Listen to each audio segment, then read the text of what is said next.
नमस्कार प्यारे साथियों, मैं सुनील शर्मा भारत के इतिहास की क्लास में आपका हार्दिक अभिनंदन करता हूँ। मेरे द्वारा लास्ट जो क्लासेस पढ़ाई गई है वो डीजे सर क्लासेस के एप्लीकेशन पे उपलब्ध है और उससे संबंधित पीडीएफ जो है वो डीजे सर क्लासेस के टेलीग्राम चैनल पे आप जाके प्राप्त कर सकते हैं। बाकी वीडियोस चैनल की प्लेलिस्ट पर उपलब्ध है। भारत के इतिहास से वहाँ पे आप जुड़ सकते हैं वो क्लासेस देख के। ठीक है, अब आगे बढ़ते हैं। अपनी कहानी जो थोड़ी सी अधूरी रह गई थी, वो कहानी जो स्टार्ट हुई थी एक हर्यक वंश से और फाइनली जो है बढ़ते बढ़ते कहाँ तक आ गई थी, अशोक महान तक, जो कि मौर्य साम्राज्य का एक बहुत ही प्रतापी और शानदार शासक रहा था। बहुत ही उम्दा शासक रहे हैं अशोक जी। अशोक जी भाई साहब नहीं है, ये अशोक महान है। 3 महान पर्सनालिटी में से एक महान पर्सनालिटी अशोक है। महान मैंने कहा कि सिर्फ युद्ध करने से महान नहीं बनता इंसान। महान उन्हीं नामों के पीछे लगा है जिन्होंने इस लेवल पे अपने आप को पावरफुल घोषित कर दिया कि जिस लेवल पर एक इंसान अपने पूरे जीवन काल में नहीं पहुंच सकता। आपने जो है बहुत लोगों को मारा होगा, हिंसा फैलाई होगी, बहुत जो है वो धन अर्जित किया होगा। जैसे एक एग्जांपल लेते हैं एलन मस्क, आज one of the richest person है वो वर्ल्ड का, स्पेसएक्स टेस्ला का मालिक। वो एक दौर था जब वो बिल्कुल जो है वो दिवालिया घोषित होने पे आ चुका था और फाइनली जो है उसने रिस्क ली और रिस्क हाई लेवल पे रिस्क ली, जहां पे या तो वो निमट जाता या फिर बन जाता। वो फाइनली बना और बना तो आज जो है वो बंदा इस लेवल पे, इस मुकाम पे है कि उसी के दम पे जो सबसे पावरफुल कंट्री है अपने वर्ल्ड का, कौन है? अमेरिका, उसका राष्ट्रपति तक उसके हिसाब से बना है। राष्ट्रपति भी जो है उसके बैकबोन के ऊपर बना है। बैकबोन जो है वो कौन है? Elon Musk. उसके पैसों के आधार पे, उसके इन्वेस्टमेंट के आधार पे, उसकी रणनीति के आधार पे जो है वो राष्ट्रपति बना है। तो वैसे ही जैसे एलन मस्क ने जो है वो राष्ट्रपति बनाया डोनाल्ड ट्रंप को, तो इधर जो है चंद्रगुप्त मौर्य को जो है वो सत्ता सौंप दी। किसने? चाणक्य ने। ठीक है, चाणक्य ने उसको राजा बनाया चंद्रगुप्त मौर्य को। चंद्रगुप्त मौर्य ने सत्ता बढ़ाई, साम्राज्य बढ़ाया। फिर उसका पुत्र आया बिंदुसार। फिर उसका पुत्र आया बिंदुसार के बाद में कौन आए? अशोक महान। अशोक महान के बारे में मैं आपको जानकारी दे रहा था। 273 ईसा पूर्व में इनके पास में जो है वो सत्ता आती है, पर ये वास्तविक राजा नहीं बनते हैं। वास्तविक राजा अपने कहा जाता है पुराणों के अंदर और कुछ बौद्ध ग्रंथों में कि इन्होंने 99 जो इनके भाई थे उनकी हत्या करके जो है फिर राजा बने थे 269 ईसा पूर्व में। 4 साल तक इन्होंने बड़ा लंबा संघर्ष किया, उसके बाद में ये राजा बने और राजा बनने के बाद में धीरे धीरे इन्होंने अपना साम्राज्य विस्तार किया और लगभग संपूर्ण भारत पर अपना अधिकार कर लिया। इनके जीवन का जो टर्निंग पॉइंट था वो था कलिंग का युद्ध। कलिंग जो वर्तमान में उड़ीसा में पड़ता है। ठीक है, कलिंग का युद्ध जब हुआ 261 ईसा पूर्व के में, तब इस युद्ध में बहुत जनहानि हुई थी। लगभग 2-4 लाख तो इन्होंने बंदी बनाए थे। 1-1.5-2 लाख आदमियों की मृत्यु हुई थी, हत्या कर दी गई थी, जो है उनका कत्लेआम कर दिया गया था युद्ध में, वो शहीद हो गए थे। तो ओवरऑल वो इतने लाशों के ढेर देखने के बाद इनका हृदय परिवर्तित हुआ और हृदय परिवर्तित होने के बाद में इन्होंने जो है कौन सा धर्म अपना लिया? बौद्ध धर्म अपना लिया।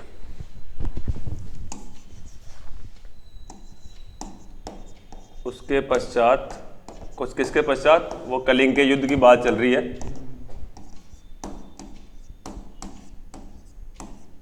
इन्होंने कौन सा धर्म अपना लिया?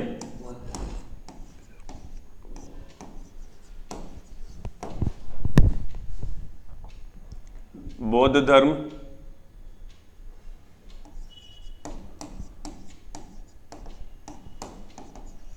बौद्ध भिक्षु।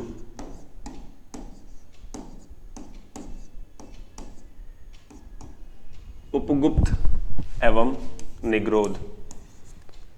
कुछ ग्रंथ कहते हैं कि उपगुप्त के कहने पे इन्होंने बौद्ध धर्म अपना लिया। बौद्ध धर्म में जो है वो जो गुरु बने इनके उपगुप्त बने। और कुछ कहते हैं कि निग्रोध नाम के एक और बौद्ध भिक्षु थे, इनके कहने पे इन्होंने बौद्ध धर्म अपनाया। उसके पश्चात इन्होंने बौद्ध धर्म, बौद्ध भिक्षु, उपगुप्त एवं निग्रोध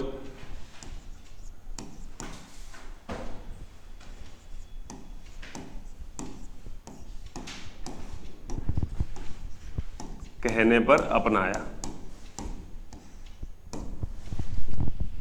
क्लियर है कहानी? इन्होंने बौद्ध धर्म अपना लिया बौद्ध भिक्षुओं के कहने पर, और बौद्ध धर्म अपनाने के बाद में जब ये पहले युद्ध लड़ा करते थे, तो जब युद्ध में जब शेर दहाड़ता है ना, वैसे जब ये युद्ध करने जाते थे तो उसको ये भेरी घोष बोलते हैं। भेरी, भेरी, बहरी नहीं, भेरी, ठीक है। तो इन्होंने जो है जब ये युद्ध करते थे तो युद्ध के समय पे जो नीति कही जाती है उसको भेरी घोष बोलते हैं।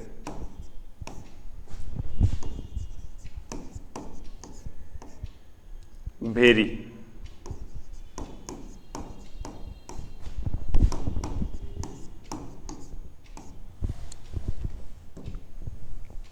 नीति अपनाई।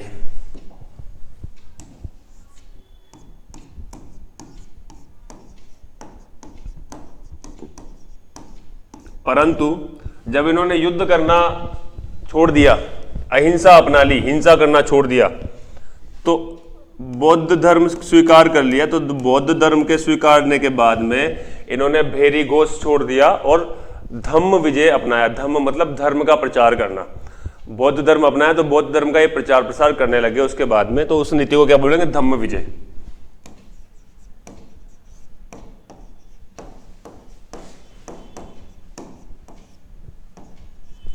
बौद्ध धर्म अपनाने के पश्चात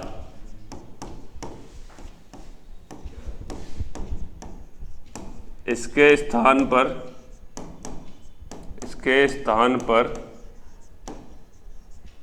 धम्म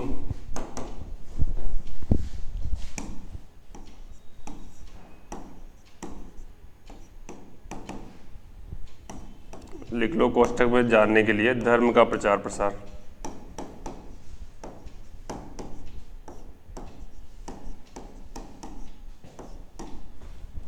धम्म विजय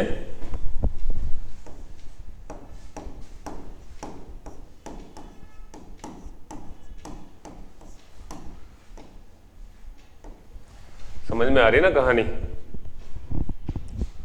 धम्म विजय इन्होंने अपना लिया। ओवरऑल जो युद्ध वाला पार्ट था इनके जीवन का वो खत्म हो चुका है, पर बौद्ध धर्म जब इन्होंने अपनाया तो इन्होंने क्या क्या बौद्ध धर्म के प्रचार प्रसार है तो क्या क्या चीज़ें इन्होंने की, क्या क्या घटनाएं इससे संबंधित रही बौद्ध धर्म के प्रचार प्रसार से, तो वो चीज़ें अपन जान रहे हैं।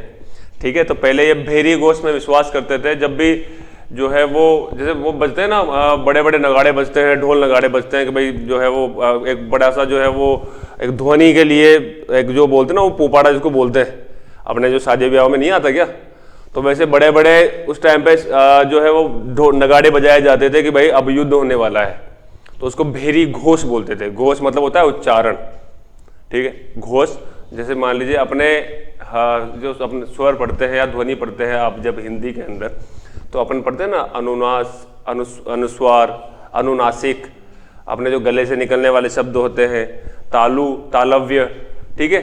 तो वैसे जो है वो घोष जो है ना वो उच्चारण होता है किसका, कि भाई अब जो है दिग्विजय करने के लिए, विजय करने के लिए महान अशोक सम्राट पधार रहे हैं, या तो आप जो है वो अपने हथियार डाल दीजिए या फिर हथियार उठा के युद्ध कीजिए, ठीक है। तो वो घटना जब कलिंग के बाद में इनका हृदय परिवर्तित हुआ तो ये दिग्विजय वाले जो भेरी घोष है इन्होंने छोड़ दिया और फिर इन्होंने जो है वो एक नीति अपनाई जिसका नाम था धम्म विजय।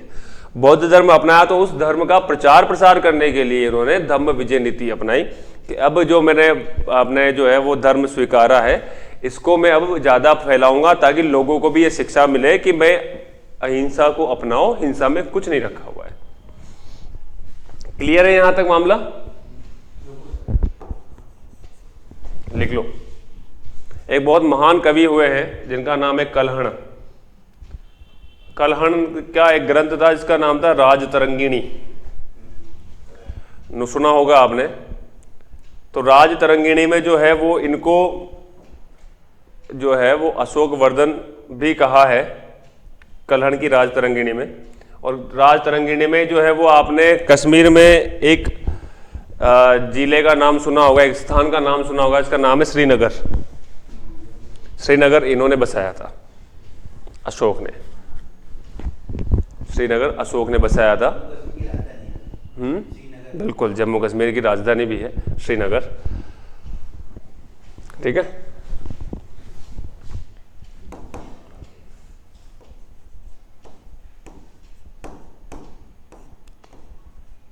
कलहण की राज तरंगिणी,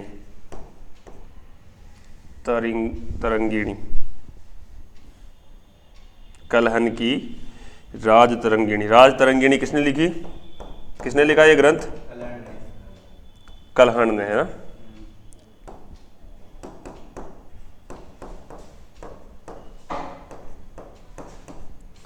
कलहण की राज तरंगिणी के अनुसार, क्योंकि इन्होंने लगभग 80-90% साम्राज्य जीत लिया था भारत का, तो भारत का साम्राज्य जब जीता तो ऊपर जो कश्मीर है, कश्मीर में इन्होंने श्रीनगर बसाया।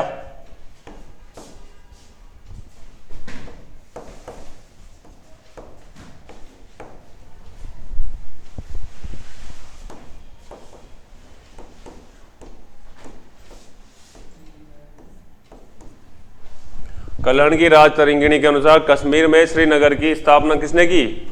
अशोक ने। तो कोई टेररिस्ट अगर आपसे आके पूछता है कि कश्मीर हमारा है, खाली करके जाओ, तो उससे बोल देना कि भाई मैं ये भी बोल सकता है, हो जय गणी, सिंपल बात है। ये जो है ना हमारे अशोक ने बसाया था श्रीनगर, जब हमारे अशोक ने बनाया है, अशोक हमारे देश का महान चक्रवर्ती राजा रहा है, तो तू कौन होता है? उधर रह लेना चुपचाप पाकिस्तान में जाके, अगर ज्यादा चुल हो रही है तो। पर साथ में क्या है, हथियार भी रखना, वरना पता लगे कि वो इस बात पे गोली मार दे आपको, फिर वो जो है ना हो जाए गणी, फिर डरी रह जाएगी।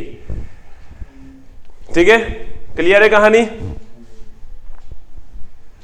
तो उपगुप्त और निग्रोध के कहने पर इन्होंने जो है वो बौद्ध धर्म अपना लिया। बौद्ध धर्म अपनाने के बाद में जो भेरी घोष नीति थी युद्ध वाली, वो छोड़ दी इन्होंने, और धर्म की प्रचार प्रसार करने वाली जो नीति थी धम्म विजय, वो अपना ली। और कलहण की एक राज तरंगिणी, कलहण ने एक राज तरंगिणी नामक एक ग्रंथ की रचना की है।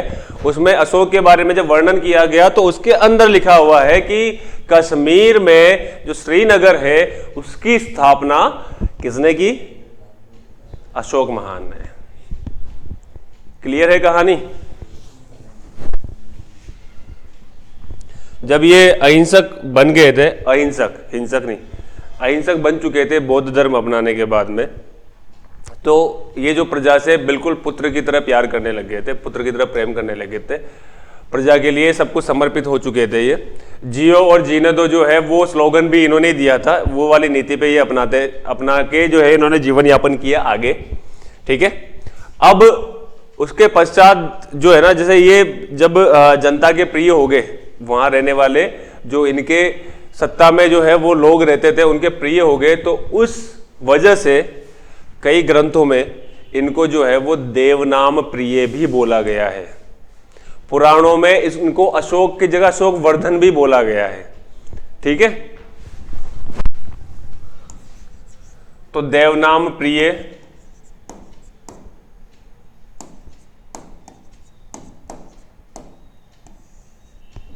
या देवनाम प्रियदसी, देवना प्रियदसी,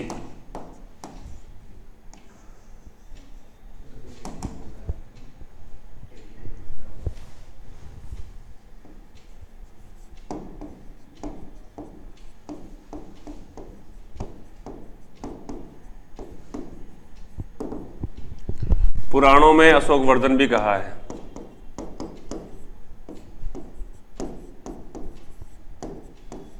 पुराणों में अशोक वर्धन भी कहा है।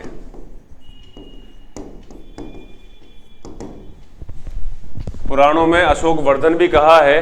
और सबसे इंटरेस्टिंग फैक्ट एक और है इनके जीवन काल में, जो अपन अभी तक जो है वो कितने प्रकार की बौद्ध संगीतियां पढ़ चुके हैं, कितने प्रकार की बौद्ध संगीतियां आयोजित हो चुकी है? 2 प्रकार की। प्रथम बौद्ध संगीति कब आयोजित हुई थी? चलो कहाँ आयोजित हुई थी ये बताओ। अरे वाह यार, क्या बात है, दिल जीत लिया बंदे ने यार। हाँ, अजात शत्रु के शासन काल में कहाँ पे हुई थी? उसने राजधानी कौन सी बनाई थी?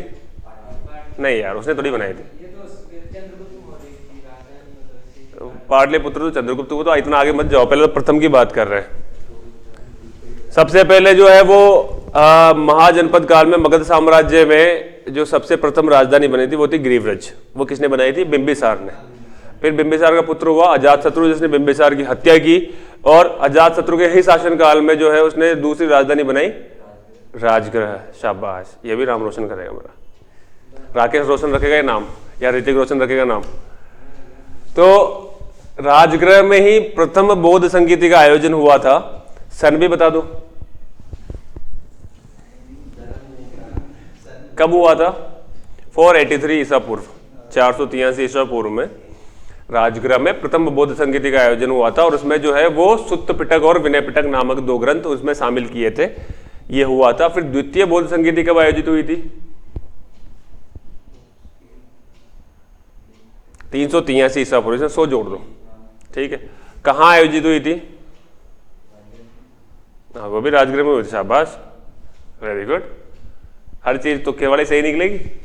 किसके शासनकाल में हुई थी? टीप के बता दो, उसमें क्या दिक्कत आ गई? मैं ये मान के चल रहा हूं कि आप जो है वो लर्निंग फेज में है, लर्नड नहीं है ऑलरेडी। आप सीख रहे हैं, विकासशील है, विकसित नहीं है। आप भारत है, विकासशील देश। आप अमेरिका नहीं है, विकसित देश नहीं है। अरे वाह यार, कालाशोक के शासनकाल में 383 ईसा पूर्व में पाटलिपुत्र, राइट, वहां पे द्वितीय बौद्ध संगीति का आयोजन हुआ। और इसमें क्या हुआ था? इस बौद्ध संगीति में क्या परिवर्तन किए थे बौद्ध धर्म में? 2 प्रकार के भागों में ये बट गया था। पहला था स्थविर और दूसरा था महासंघिक। क्लियर है कहानी? और तीसरी जो बौद्ध संगीति का आयोजन हुआ वो कहाँ हुआ? वो किसके शासनकाल में हुआ?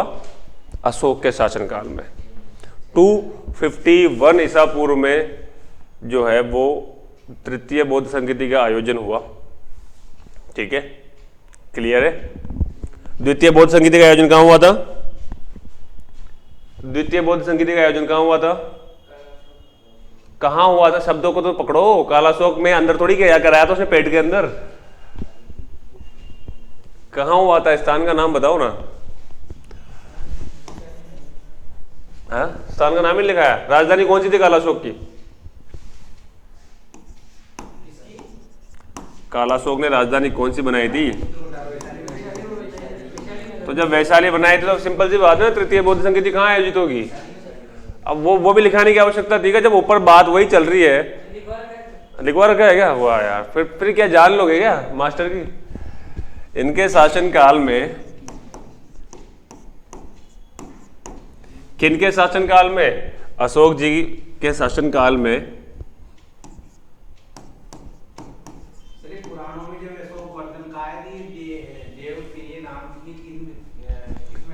कुछ बौद्ध ग्रंथों के अंदर और कई शिलालेखों पे। वैसे जो है वो ये नहीं पूछा जाएगा कहाँ कहा गया है, पूछे ये जाएंगे देवनाम प्रिय निम्न में से किस शासक को कहा है, या अशोक को, और अशोक को ग्रंथों में और किस नाम से, निम्न में से किस नामों से पुकारा गया है। फिर वहां पे नाम आएंगे। वहां ये नहीं आएंगे कि कौन से ग्रंथ में नाम नहीं है, पर्टिकुलर किस ग्रंथ में बोला गया है, ठीक है। अभी कल्याण की राजतरंगिणी के अनुसार श्रीनगर बसाया, तो उसमें पर्टिकुलर आएगा कि श्रीनगर, अशोक ने श्रीनगर बसाया, अशोक ने श्रीनगर बसाया, फिर नीचे जो है वो कल्याण आ गया, कोई दूसरा विशाखदत्त आ गया, इधर कौटिल्य आ गया, या कुछ भी जो है वो आ गया, उधर ग्रंथ के नाम आगे मान लो। तो राजतरंगिणी नामक जो ग्रंथ है उसमें ये बोला गया है कि जो श्रीनगर है उसकी स्थापना किसने की? अशोक ने, ठीक है।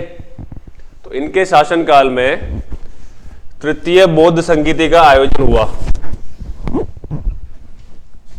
तृतीय बौद्ध संगीति का आयोजन कहां हुआ? इनकी राजधानी क्या थी? पाटलिपुत्र।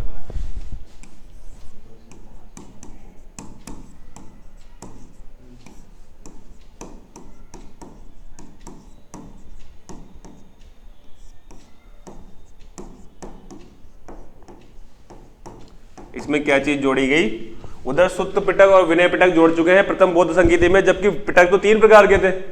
तो तीसरा पिटक कौन सा था, अभिधम्म पिटक, जिसके अध्यक्ष, अध्यक्ष भी लिख लो क्योंकि इंपॉर्टेंट है, अशोक के बहुत करीब ही रहे हैं ये। मतलब ये जो संगीति का आयोजन कराया था वो किसने कराया था,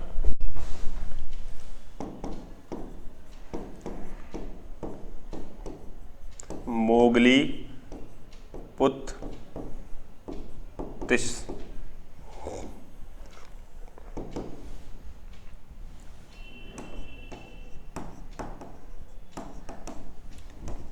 इस संगीति में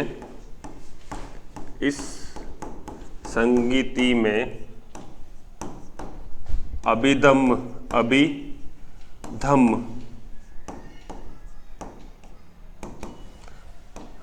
नाम समझ रहे हो, धम्म क्या होता है, धम्म मतलब वही धर्म, धर्म का प्रचार प्रसार जो होता है ना वो धम्म बोलते थे, उसमें नीति के अंदर बात करेंगे तो अभिधम्म पिटक। तो समझ में आ गया ना, बौद्ध धर्म में कितने प्रकार के पिटकों के बारे में कहा गया है, 3, सुत्त पिटक, विनय पिटक और अभिधम्म पिटक।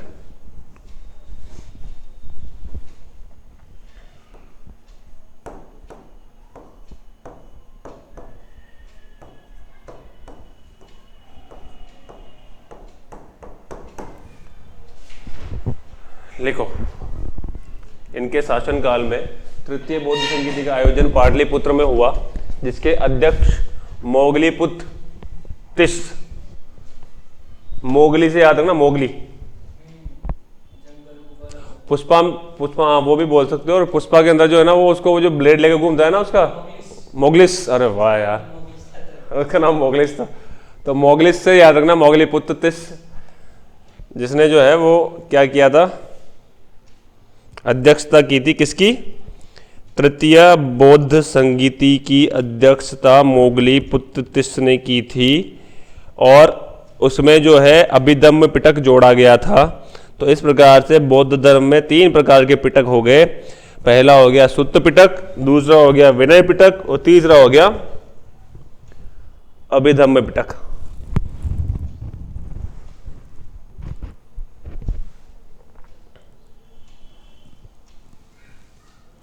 क्लियर है?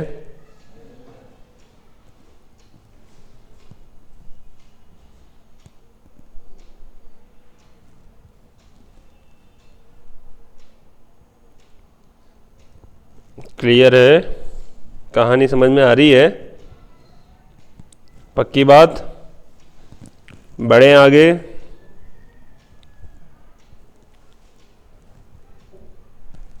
बढ़े आगे?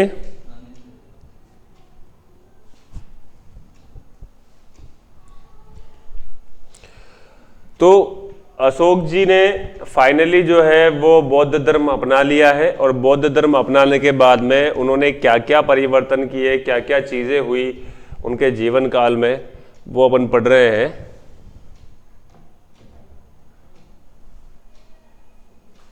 उसमें क्या टिप रहा है, ये फोटो खींच लेता रजिस्टर का? नहीं, कल का छूटा हुआ था सर। अच्छा अच्छा अच्छा, ओके। रजिस्टर ले लिखना सर, मिस्रिया।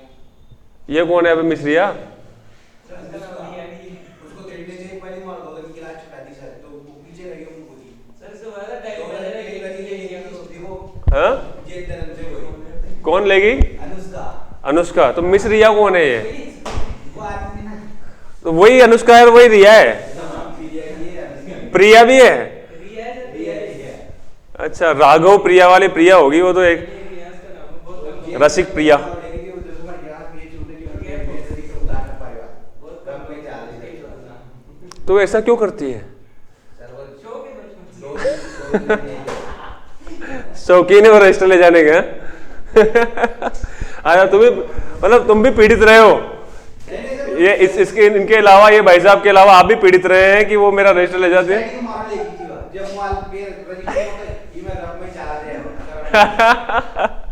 खैर चलो आगे बढ़ते हैं।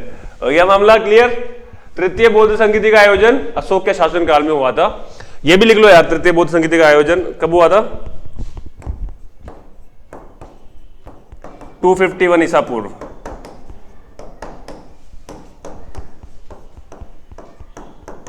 ठीक है। तो 3 बौद्ध संगीतियां अपन ने पढ़ ली, समझ में आई ना कहानी। पहली किसके शासनकाल में, वो क्या नाम है, अजातशत्रु। दूसरा किसके शासनकाल में, कालाशोक। और तीसरा गोराशोक, अशोक। ठीक है, पहला जो है वो राजगृह में, दूसरी जो है वैशाली में, और तीसरी पाटलिपुत्र में। पहले 483, फिर इसमें 100 जोड़ दो 383, फिर इसमें लगभग और 100 जोड़ दो 251, लगभग बता रहा हूं मैं, 100 सवा 100 जोड़ दो, हाँ माइनस कर लो। ठीक है, ईसा पूर्व का मामला है। ठीक है, बड़े आगे। उम्मीद कर रहा हूं सबको आनंद की अनुभूति हो रही होगी शिष्यों।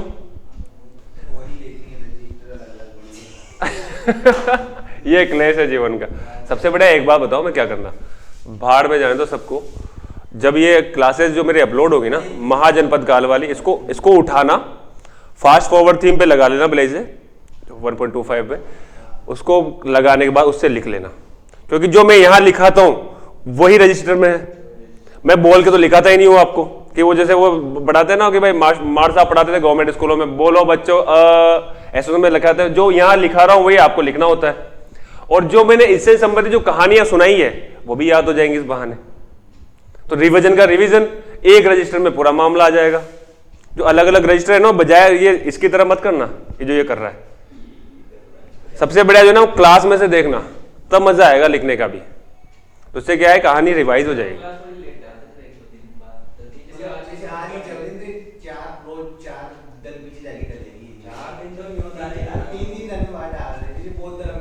तो यही मान लेना 4 दिन तक अनुष्का क्लास ही नहीं आई है, क्या दिक्कत है उसमें, अभी भी तो मान के चल रहे हो ना। चलो ठीक है, कहानी समझ में आई। अशोक के पुत्र, एक पुत्र का नाम था महेंद्र और बेटी का नाम था संघमित्रा। तो इन्होंने जो है वो संघमित्रा, तो इन्होंने जो है वो अपने पुत्र पुत्रियों को बुलाया कि बेटा बेटी एक काम करो, आप जो है ना वो, उन्होंने भी भाई पिताजी धर्म की राह पे चल पड़े, तो पुत्र पुत्री भी जो है वो थोड़ा सा धर्म को मानने लग गए। तो धम्म विजय, मतलब वो धर्म का प्रचार प्रसार की नीति पे चल रहे थे, तो इन्होंने वो धम्म विजय की नीति के अंतर्गत अपने पुत्र और अपनी पुत्री को श्रीलंका भेज दिया कि जाओ वहां पे बौद्ध धर्म का प्रचार प्रसार करो। तो बौद्ध धर्म जो है ना वो सिर्फ अपने देश में सीमित नहीं है, देयर आर मैनी कंट्रीज जो बौद्ध धर्म को मानती है। मैंने एग्जाम्पल दिया था, थाईलैंड भी जो है वहां पे भी आप जाएंगे तो वहां बहुत सारे स्तूप बने हुए हैं। चाइना, तिब्बत, नेपाल, ठीक है, श्रीलंका में भी मानते हैं। तो ऐसे कई सारे जो नियर बाय कंट्रीज बता रहा हूं मैं तो एग्जाम्पल के तौर पे, जो बुद्ध धर्म को मानती है, जहां पे बुद्ध, महात्मा बुद्ध से संबंधित स्तूप वहां पे है। स्तूप जैसे अपने मंदिर होते हैं, उनके स्तूप होते हैं। ठीक है, इन्होंने अपने पुत्र एवं पुत्री, अपने पुत्र, क्या नाम था पुत्र का, महेंद्र बाबू, महेंद्र एवं पुत्री भी लिख देता हूं, वरना बोलेंगे कि भाई साहब 2 पुत्र हो गए इनको, तो एवं पुत्री, पुत्री संघमित्रा को बौद्ध धर्म के प्रचार प्रसार,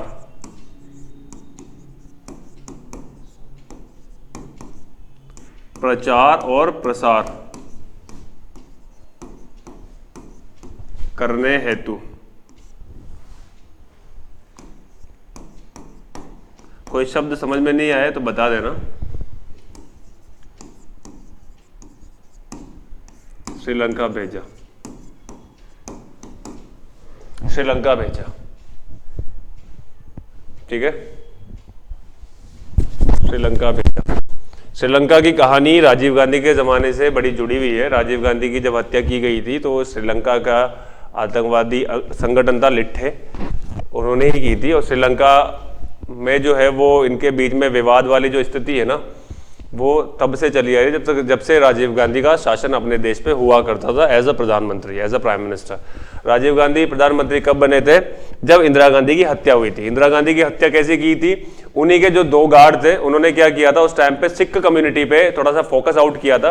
अमृतसर के मंदिर में कुछ आतंकवादी घुस गए थे, सिख समुदाय के जो प्रवर्तक थे, लेकिन वो जो है वो पर्टिकुलर ये चाहते थे कि पंजाब को हटा दे, जो कि आज भी कई सारी गतिविधियां कनाडा के माध्यम से वहां से की जाती है।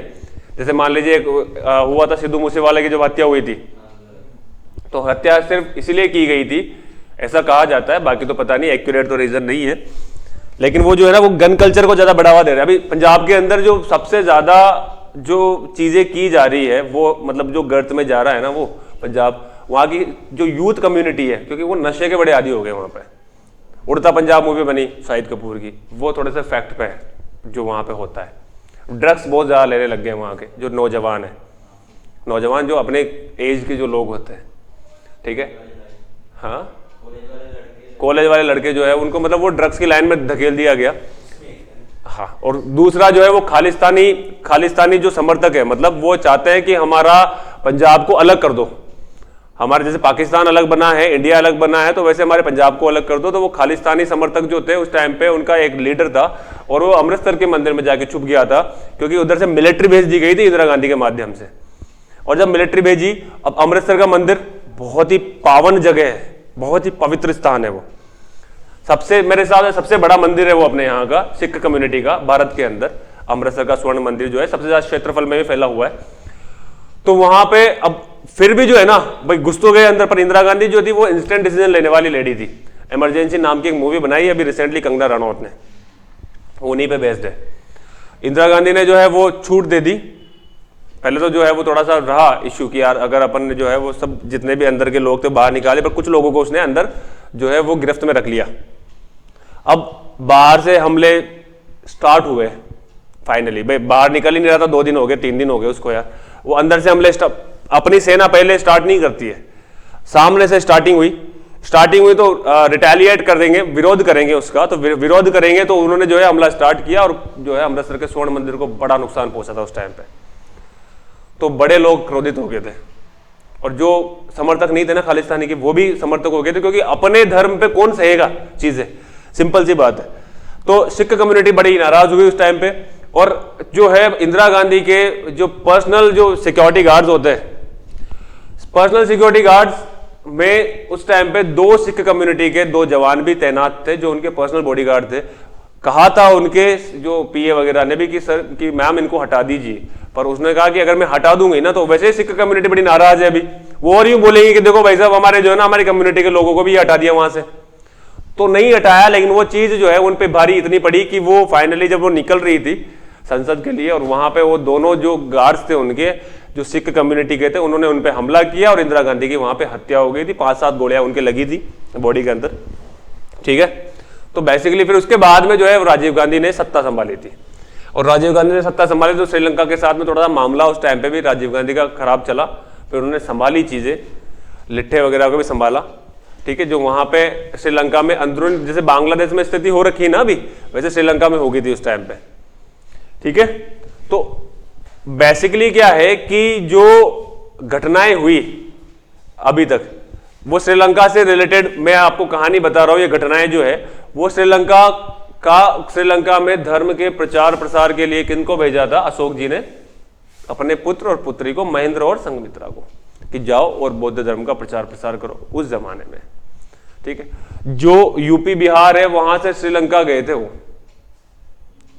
कितना दूर पड़ता होगा? लगभग यू मान के चले 5-6 हजार किलोमीटर के आसपास होगा, अराउंड, ठीक है। आगे बढ़ते हैं। इनके 47 से अधिक स्थानों पर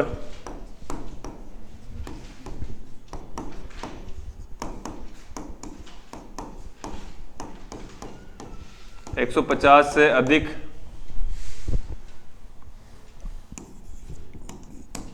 अभिलेख मिले हैं। अभिलेख बता दिया है मैंने क्या होता है।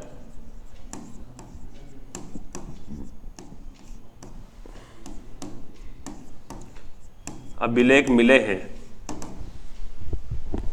ठीक है, अभिलेख मिले हैं जिनकी लैंग्वेज जो है, जो लेख जो लिखे हुए हैं ना, वो जिनकी भाषा क्या है, वो कौन सी भाषा में लिखे गए हैं, वो जिनकी भाषा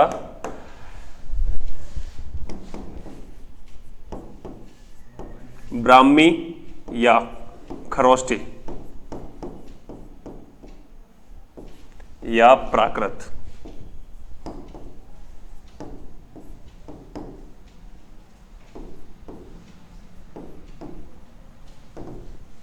ठीक है, ब्राह्मी, खरोष्टी, प्राकृत, बेसिकली सारी लैंग्वेज जो है वो संस्कृत के ही उद्भव, संस्कृत के ही बेटे बेटी है। सब जितने भी लैंग्वेज है, चाहे वो प्राकृत हो, चाहे पाली हो, चाहे ब्राह्मी हो, चाहे खरोष्टी हो, बस थोड़ा सा संस्कृत के शब्दों को और तोड़ मरोड़ दिया जाता है तो ये नई लिपि बन जाती है। और उसको जो है, जो समझ में नहीं आई लिपि, उसका नाम दे देते हैं वैज्ञानिक कि आज को ब्राह्मी नाम दे देते हैं यार। फिर उससे ब्राह्मी आंवला नहीं बना था। कोई बोले सर ब्राह्मी आंवला तेल जो है वो इससे बना था क्या?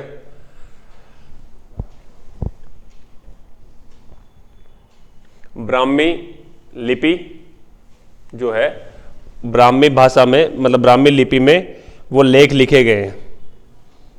भाषा शब्द गलत लिखा हुआ है, वो लिपि लिख सकते हैं आप, जिसकी लिपि जो है ना, लिपि मतलब जिस लेखन में चीज लिखी गई है, लिपि। बढ़े आगे। बिल्कुल, भाषा बोली जाती है और जो लिखा जाता है वो लिपि कहलाती है। मैं आपके सामने किस लैंग्वेज में बोल रहा हूँ अभी, कौन सी भाषा में बोल रहा हूँ? कौन सी भाषा में बोल रहा हूँ मैं आपके सामने अभी? हिंदी में बोल रहा हूँ। और इसको मैं लिख रहा हूँ, ये कौन सी लैंग्वेज है, ये कौन सी लिपि है जो मेरे बोर्ड पे लिखा हुआ है ना? हिंदी तो भाषा है जो मैं बोल रहा हूँ, और जो लिखी जाती है उसको बोलते हैं लिपि। कई लिपियां जो है ना सिंधु घाटी सभ्यता की, वो आज भी पढ़ी नहीं गई है, क्योंकि इस तरीके से अनशन लिखी हुई है।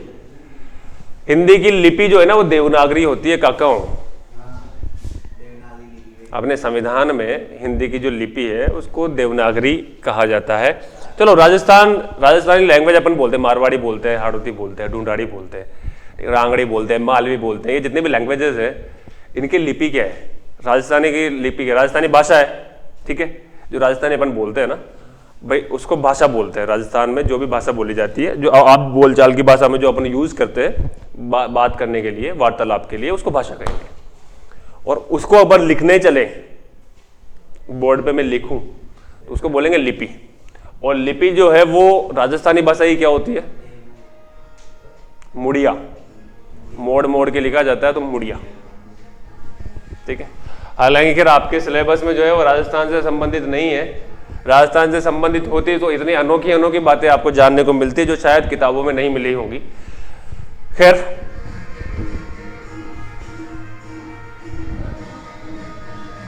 ये माइक में जाएगी आवाज? नहीं जाएगी? कि जो है वो सर पढ़ा रहे हैं या पीछे से गाने चला रहे हैं?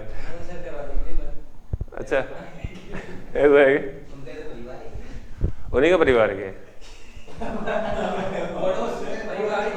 परिवार। अरे ये तो बेचारा यार, हम भारत के लोग, समस्त भारत ये मेरे भाई बहने वाला आदमी है बेचारा यार, उसमें क्या है यार? परिवार ये सब, अपन सब परिवार ही तो है भारत के लोग। सही में ऐसा ही है क्या मामला? पूरी गली बसा रखी है उन्होंने? अच्छा अच्छा अच्छा, ठीक है। तो लिपि, इसकी यहाँ लिपि लिख देते हैं, वरना भाषा शब्द गलत है। जिसकी लिपि जो है वो ब्राह्मी, खरोष्टी या प्राकृत रही है। अगर कलिंग के युद्ध की बात करें तो कलिंग के युद्ध के बारे में जो जानकारी है वो इनके द्वारा जो अभिलेख है उसमें 13वें नंबर का जो शिलालेख मिला है उसमें है शिला, जो पत्थर पे लिखा गया हो। ठीक है, शिलालेख जो है वो 13वें नंबर का था, जिसमें कलिंग के युद्ध के बारे में जानकारी मिलती है। नहीं होती है अभिलेख। शिलालेख जो है ना वो अभिलेख का पार्ट है। अभिलेख मतलब यूं होता है कि किसी भी चीज पे लिखा हुआ लेखन, उसका एक पार्ट हो गया भैया। शिला पे भी लिखा हुआ है, भित्ति लेख हो गया, दीवारों पे भी लिखा है। मान लीजिए आपने जो है इसके माथे पे लिख दिया तो माथा लेख हो गया, तो वो प्रकार है अभिलेख का। ठीक है, मतलब लिखा हुआ कहाँ कहाँ है वो फिर प्रकार आ जाते हैं, शिलालेख, जो है भित्तिलेख वगैरह। बिल्कुल, अभिलेख जो है वो विस्तृत पार्ट है। तो बुद्ध के महात्मा बुद्ध के जो द्वारा दिया गया जो धर्म है, बौद्ध धर्म, उसका प्रचार प्रसार का बड़ा अच्छा कार्य इनके शासनकाल में हुआ। इनकी मृत्यु कब हुई थी? 232 ईसा पूर्व में इनकी मृत्यु हो गई।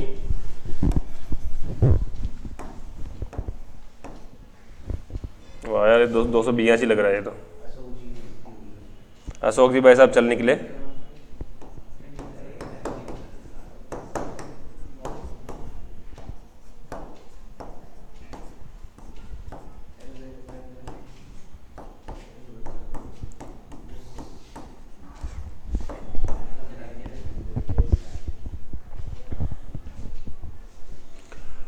अशोक जी की मृत्यु हो गई 232 ईसा पूर्व में। शासन कब आया था इनका, जब ये राजा कब बने थे? 269 एक्यूरेट जो बात करें। 273 में सत्ता इन्होंने घोषित कर दिया मैं ही राजा बनूंगा, पर 269 में ये पर्टिकुलर सिंहासन पे जाके बैठे थे। जो क्राउन है वो क्राउन फाइनली जो है इनके माथे पे तब आया था जब ये जो है वो 269 ईसा पूर्व में जी रहे थे।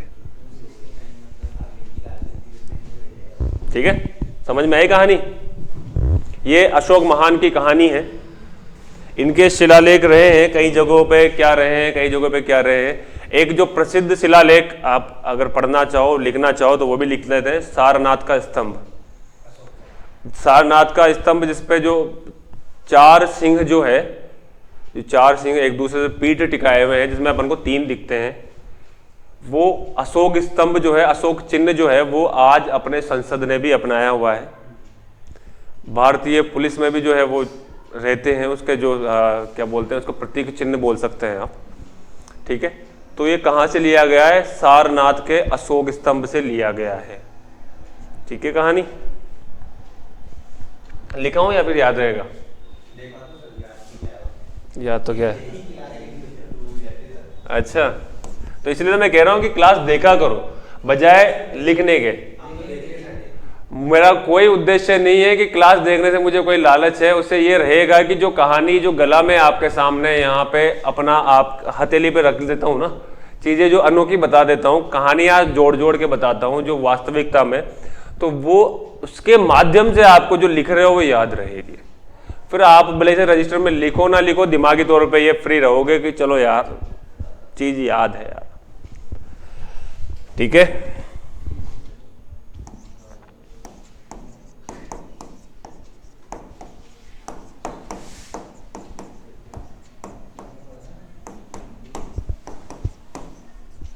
अशोक के सारनाथ के स्तंभ से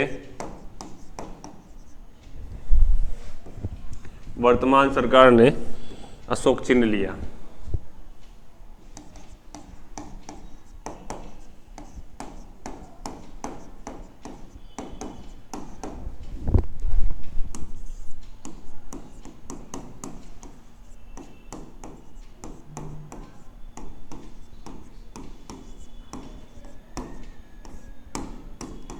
अशोक चिन्ह अंगीकृत किया।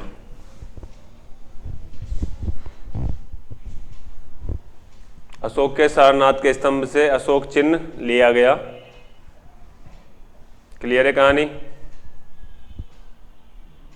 बढ़े आगे।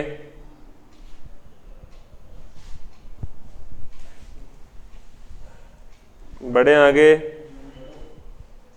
मान लिया सबने?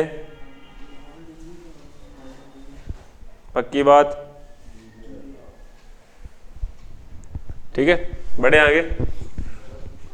अब इतने सारे शिलालेख और अभिलेखों में अपन ज्यादा घुसेंगे नहीं, मोटा मोटा मैं 2-3 अभिलेखों के नाम बता दूंगा। रुमिनदेई अभिलेख, धौली अभिलेख, भाबरू अभिलेख, ये सब जो है किससे संबंधित रहे? अशोक से।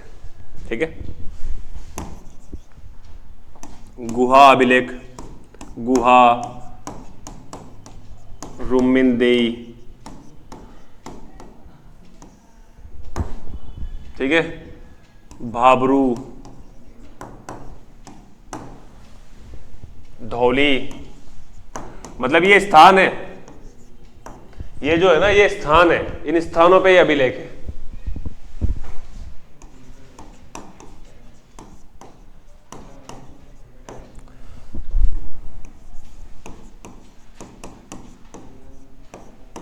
अशोक से संबंधित रहे,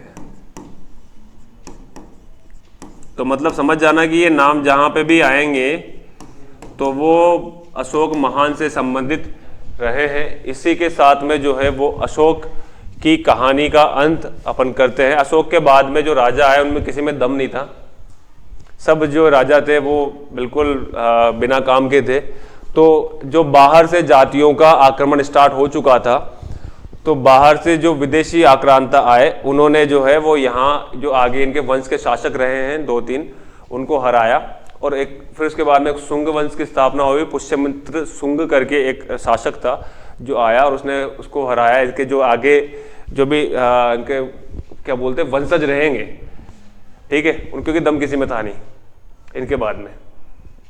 फिर उसके पश्चात शुंग वंश की स्थापना हुई, कर्ण वंश की स्थापना हुई। फिर उसके पश्चात में जो है वो कुषाण वंश की स्थापना हुई। कुषाण वंश का एक प्रतापी शासक था जिसका नाम था कनिष्क, तनिष्क नहीं कनिष्क। तनिष्क जो है वो टाटा का वेंचर है, टाटा का जो तनिष्क ज्वेलर्स देखते हो ना, तनिष्क का शोरूम देखे होंगे आपने ज्वेलरी के, ठीक है। तो कनिष्क जो राजा हुआ, कनिष्क के शासन काल में चतुर्थ बौद्ध संगीति का आयोजन हुआ था। ये अपन पढ़ेंगे, उसको बोलेंगे मौर्य उत्तर काल। मौर्य साम्राज्य का अंत आज अपन कर चुके हैं। अब जो आगे साम्राज्य आएगा वो मौर्य साम्राज्य के बाद का साम्राज्य आएगा। मतलब अब अभी तक अपनी कहानी चल रही थी ईसा पूर्व पे, अब अपनी कहानी कहाँ आ जाएगी, ईसवी पे कूद पड़ेंगे अपन। 78 ईसवी पे आ जाएंगे, कुषाण वंश पढ़ेंगे अपन डायरेक्ट मेन। थोड़ा सा शुंग वंश वगैरह के 1-2 लाइनें लिखा दूंगा, फिर उसके बाद में डायरेक्ट जो है कुषाण वंश का कनिष्क आ जाएगा। कनिष्क के बाद में जो है अब बाकी के साम्राज्य अपन पढ़ते जाएंगे। दक्षिण भारत के थोड़े से साम्राज्य आ जाएंगे। दक्षिण भारत मतलब साउथ के कई एरिया नहीं जीत पाए थे ये, तो वहां अलग से जो राजा थे उनके बारे में पढ़ेंगे। क्यों नहीं जीत पाए थे, इसका मतलब उनमें भी दम था, तो थोड़ा सा उनके बारे में पढ़ लेते हैं यार, थोड़ा सा पढ़ेंगे, ज्यादा विशेष नहीं, ठीक है। उम्मीद करता हूं बड़ा मजा आया होगा। क्लासेस रेगुलर देखिए, इससे क्या है कि आपको ये जो साम्राज्य है ये रटने की अपेक्षा कहानी की फॉर्म में याद रहेगा, बिल्कुल। बाकी जो है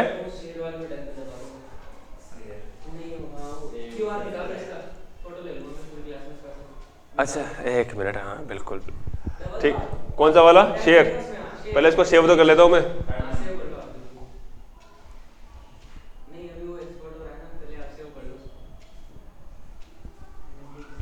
ठीक है, बाकी मिलते हैं कल नेक्स्ट क्लास में, आगे बढ़ेंगे। और तब तक के लिए जो नए मेहमान जो मुझसे जुड़े हैं वो मेरी क्लासेस के रेगुलर अपडेशन अगर चाहिए नोटिफिकेशन के लिए, वो आप बेल आइकन पर क्लिक कीजिए। वीडियोस चैनल के प्लेलिस्ट पर अवेलेबल है, उससे आप भारत के इतिहास से संबंधित जितने भी जानकारी जो मैंने आपके सामने थाली में परोसी है वो आप ग्रहण कर सकते हैं, ठीक है। मिलते हैं नेक्स्ट क्लास में, तब तक के लिए बाय बाय, गुड बाय, जय माता दी।